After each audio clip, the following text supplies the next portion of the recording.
Good morning everyone. For our lesson, we have weak axis bending. So, balikan lang natin yung flexure natin. But, in this case, yung weak axis yung magbe-bend. So, sa flexure kasi natin, di ba dinidesign natin yung beam natin?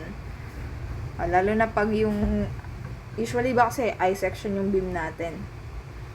Dinidesign natin siya na patayo pag ganito. Ayan. Pag ganyan, ano? Kasi nga, mas mahirap i-bend yung I-section na pag ganyan. So, pag nilagyan mo yan ng transverse loading dyan, mas mahirap siyang mabend kaysa pag ito, yung pag ganito yung column natin, ay, rather yung beam, ano, pag ganyan yung beam, wala na ako nakita na beam na orientation, ganito, di ba? Kasi nga, mas mahirap i-bend if naka-upright position yung ating I-section. So, yan yung strong axis niya, yung x-axis. Okay? Paano naman daw kung may bending na sa weak axis? So, usually, ang kino-consider natin kay beam, strong axis yung bending natin. Kasi nga, kung ito yung beam natin, ayan. So, pag ganyan siya, ano?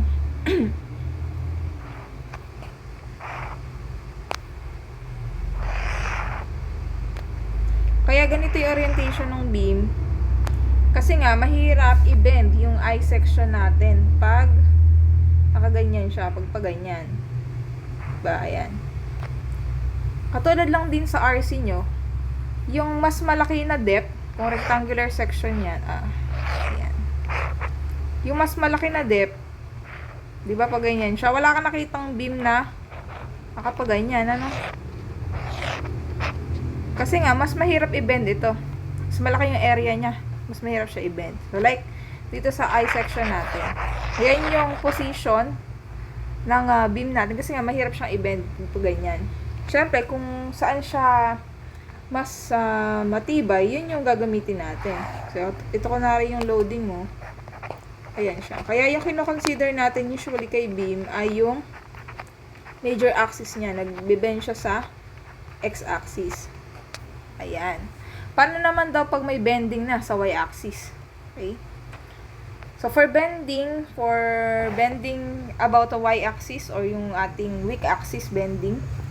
So, according to section 506.6 of NSCP, for I-shaped members and channels bent about their minor axis, the nominal flexural strength Mn shall be the lower value obtained according to the limit state of yielding or yung plastic moment natin. Di ba pag nag-yield siya, kinukuha natin is plastic moment. Ano ba yung Mn natin pag nag-yield? Di ba? This is Fy(z). Okay, ito yung magiging plastic. Yan din ay equal to plastic moment, di ba? Fy(z), Mp. Okay? So, for compact shapes, alam natin paano magkuha ng compact, di ba? I-consider natin yung dalawang elements, yung flange at si web. Okay, for compact shape, si Mn natin ay equal to Fyp. Mny is equal to Mpy, wherein equal din siya sa plastic moment, which is si Fyz. That is also equal to 1.6 Fy(sy). So, the limit of 1.6 Fy(sy) is to prevent the excessive working load deformation and satisfy when, ayan, satisfy yan pag yung Zy natin over Sy is less than or equal to 1.6. Ano ba yung Z of Y? Diba ito yung plastic section modulus, and then yung Sy naman yung elastic section modulus. So, napag-aralan natin kung paano kumuha ng plastic and elastic section modulus. Ano ulit yung pinagkaiba niya? Nahati, pag tinawag natin plastic neutral axis, hahatiin natin yung section into two equal areas. Yung neutral axis naman, pag elastic, hatiin natin yung section doon sa centroid, okay? So, if the shape is non-compact because of the flange width to thickness ratio, so bakit flange lang yung kino-consider? Kasi nga, usually, yung web natin ay compact. Konting section lang yung may non-compact yung flange, actually. So, pag non-compact daw yung flange to thickness ratio natin, the strength will be given by this. So, itong formula na to, aware na tayo sa formula na to. This is, kamukha lang din ng formula natin pag non-compact, di ba? Ayan, this is the same as equation for flange local buckling, except for the axis of bending. Diba? Ito din yung equation natin sa FLB daw. Ang pinagkaiba lang, weak axis yung nag-bend. Tulad nito, no? Kasi nga, meron siyang, ayan, may load siya dito. Tatama sa weak axis niya. So, magbe-bend siya along Y. Okay? So, for this equation, yung MNY natin, it's the nominal strength about y-axis. And then, MPY is the plastic moment strength about y-axis. FYSY is the yield moment for y-axis. Paano naman daw pag bending in both axes o yung biaxial bending? For biaxial bending, in some instances, the load is inclined with respect to the coordinate axis, or the load may be applied vertically, but the beam axis is inclined. Okay, as in the case of purlins. Okay, the bending can be resolved into two components parallel to each coordinate, and biaxial bending occurs. So, parang ito ay yung may di ba yung force natin, pag naka-incline yung force natin, may component siya X and Y axis. So, kung yung load naka-incline, like this, natutunan natin to sa statics of rigid bodies, di ba? Pag yung load mo naka-incline, may component yan. X and Y axis. Yan. So, yung X axis mo na load, tatama yan sa, ayan, magkakos siya ng y-axis bending, o yung weak axis bending. And then, itong component na y-force mo naman na yan naman yung magbe-bend siya about the strong axis o sa x-axis magbe-bend. Para siyang nagkaroon siya ng dalawang load. For example, ito. Ayan. So, may load na siya dito. May load pa siya dun. Kaya, may bending siya both axis. Okay? Nag-bend na siya. Kapag ganyan, magbe-bend pa siya, paano ba, papaharap, kunwari, papaharap na gano'n.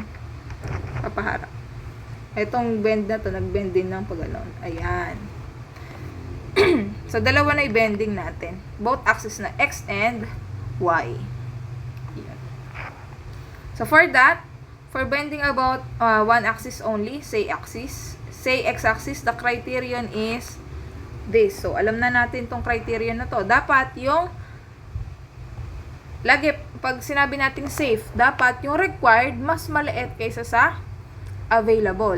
Required, ibig sabihin yun yung load na i-carry niya. Yung available, ibig sabihin yung capacity ng section. Or simply, MUX over phi B MNX should be less than or equal to 1. If there's bending about the X and Y axis, the interaction approach requires that the sum of the ratios, for two effects be less than 1. So, that is this. Yan. Pag sasamahin mo yung ratio ng actual over allowable, Yung actual, ito yun. Ito naman yung allowable, yung nominal, maximum, saka yung nominal. Yung maximum na to, ibig sabihin yung galing sa load, actual over allowable. Diba allowable natin to, phi mn, yan yung allowable, or yung available, allowable pa kasi pag ASD. So, for LRFD, this is the design strength. Ito naman, MUX naman, ito yung i-carry niya na load. Okay. Parang katulad lang din sa sa 2001 pala, rather. Sa 2001 kasi, di ba, that is FB na maliit over FB na malaki. Diba ito ay allowable? Dito kasi dalawa na yung design natin. May LRFD saka may ASD. So, imbis na allowable for LRFD, naging design. Ito pala yung design. Yan, design. Design strength. Design strength along x-axis and design strength naman ito along y. So, saan natin makukuha yan? Dito sa formula na to or dito. Ayan siya.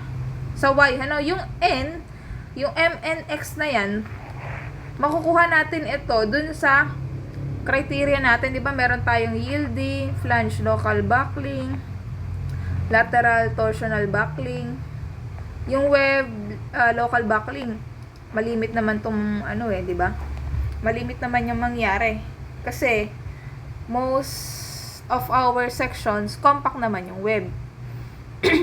Para ang nangyayari na lang si yielding, si flange local buckling, saka si lateral torsional buckling. Si flange local buckling nang o-occur siya pag yung flange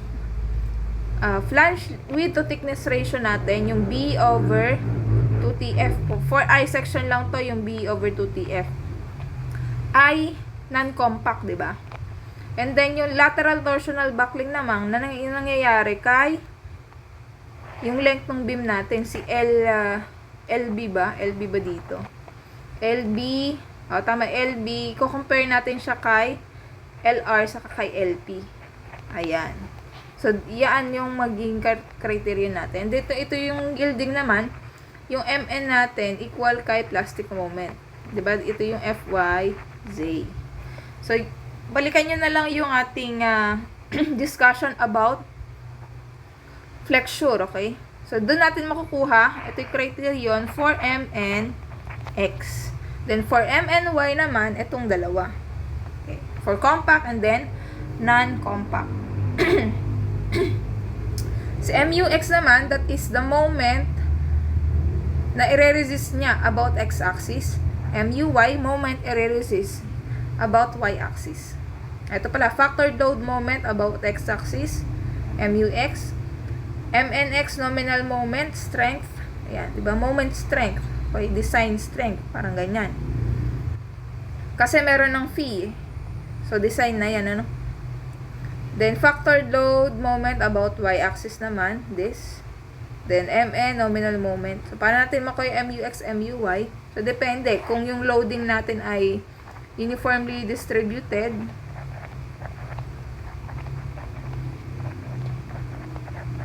yung tapos simply supported, ganyan. So, yung moment natin dito, WL squared over 8. Okay? Minsan naman, bibigay na yung moment, MUX, MUY. So, for ASD naman, so we have, ayan, allowable. MAX, service load, moment about x-axis. Service load, moment about y-axis. And then, ito naman, ito yung allowable.